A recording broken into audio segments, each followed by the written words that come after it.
obviously, team with a variety of people. You could team with other staff interpreters, other agency interpreters, LTE, that's what we call it, limited term employer freelance interpreters.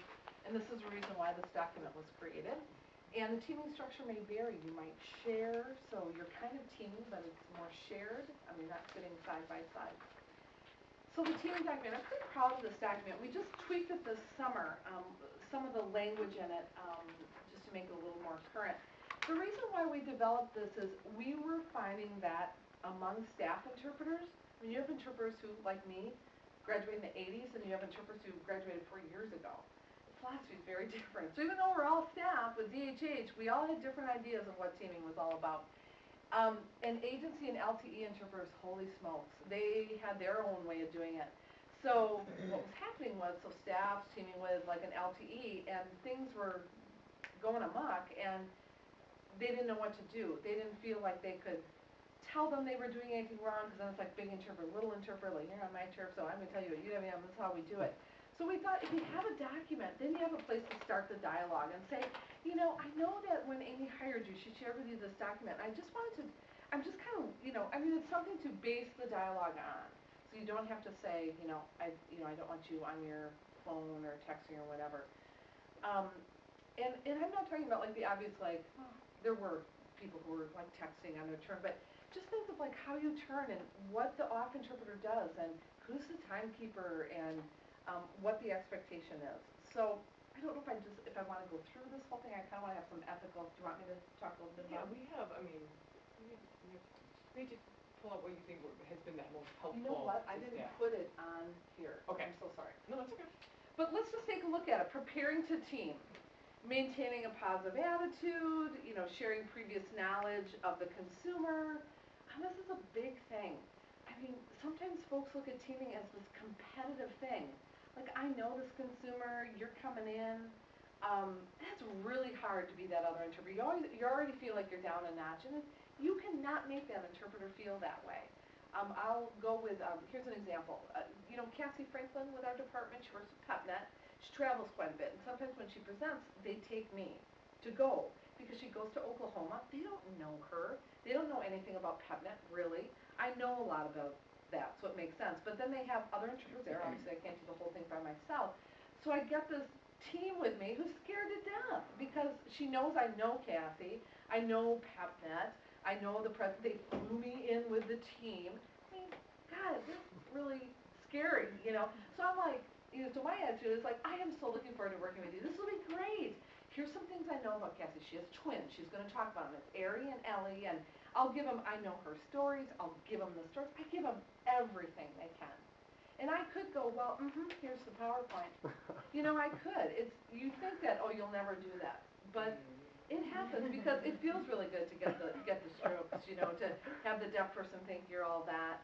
But one day you're going to be that other interpreter. You will be that other interpreter. And there's so much you can do even when someone goes, the deaf consumer, you're a team, the deaf consumer comes to you, oh my God, you were so good. And here's your little team just shrinking. And you're getting all the kudos. And my line is, well, thank you, but I couldn't have done that without the help of my team. Simple things like that. And I just think that will not only make this person feel good, but your reputation will shine. Things like that will get out there. All other interpreters will say, I love to work with that person. I still think of one interpreter, and this is how important it is. Years ago, I was interpreting, I had a freelance job with like 1 or 2 deaf people, totally comfortable with them. And it was some voicing, like a meeting. Okay, I'm fine with that. And then, God, the floodgates opened, the door opens, like every deaf person in the city of Milwaukee was coming in this meeting. And I'm like, oh my God, I was freaking out. And this interpreter said to me, I'm like, I can't do this. This is what I signed up for. I'm not going to be, ridiculous behavior. But she said to me, she goes, what can I do to make the situation more comfortable for you? And I'm like, what a cool line. And I said, okay, I can voice this person, this person, this person. I can't do this person. Fine, no problem, I'll do it. We'll work as a team. And I just thought, I still remember that, and literally that was like 20 years ago. What can I do to make the situation more comfortable? And I use that line to this day. Often when I travel for PepNet, I'm like, okay, what can I do to make this job more comfortable for you? I'm here to work with you. So that's really important to, I know we think all about the work and blah, blah, blah, but sometimes it takes a lot of effort to make that happen. terms, concepts, signs. If you've done this class before, if you've worked with students, share it. Don't hold it, share it, you know. Communication. With UWM, we have people, we contact our professors ahead of time, so they have to figure out who's going to contact the professor. Some LTs, like we hire, we have Heather a lot of times, and Heather knows how UWM works, so we always are clear who's going to be contacting the professor, so the professor isn't getting like a bazillion comments. Prepping for the assignment. This can get tricky sometimes. You would hope that as a team you would work something out together, like I'll prep for this class, I'll print all the PowerPoints, I'll do all this and bring it, and then you'll do it on Wednesday. But oftentimes we have, even with this document, some staff who do all the prepping and others who don't. And so then they can come back to the document and say, we're supposed to be prepping together or sharing the prep, and I feel like I'm the sole person. So it's good to know that and what you can do. Logistics, length of turns. We have some interpreters who are still the half-hour people. I'm now a 20-minute person. How are you going to do that? And good to always review that, because sometimes if you haven't teamed with someone in a long time, you forget.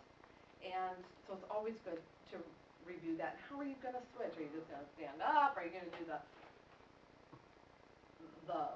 my turn sign, or how are you going to do that?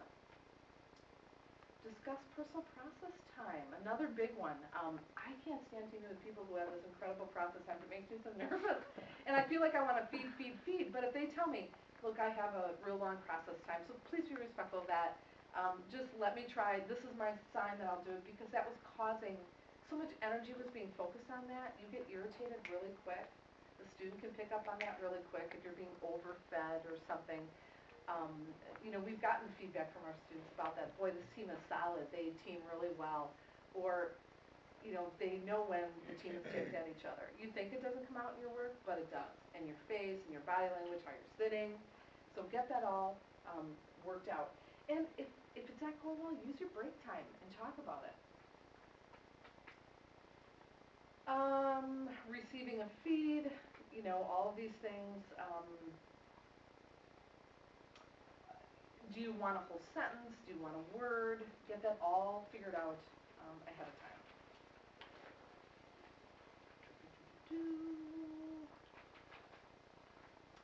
We just discussed the roles of both the monitor and the monitor support interpreter and the actual signing and voicing interpreter or captionist. With us, we decided that the monitor support interpreter is a timekeeper. That's a big one for me. I can't stand it when we say, okay, we're going to switch in 20 minutes. And then it's 20, 25, 30. I'm like, why are you switching with me? That's like my big pet peeve is when I have to monitor the clock, it drives me nuts. If we agree on 20 minutes and we say you're going to monitor, then monitor that. Respect my time in the chair, and I will respect yours. Roles, both roles. I'm just kind of picking out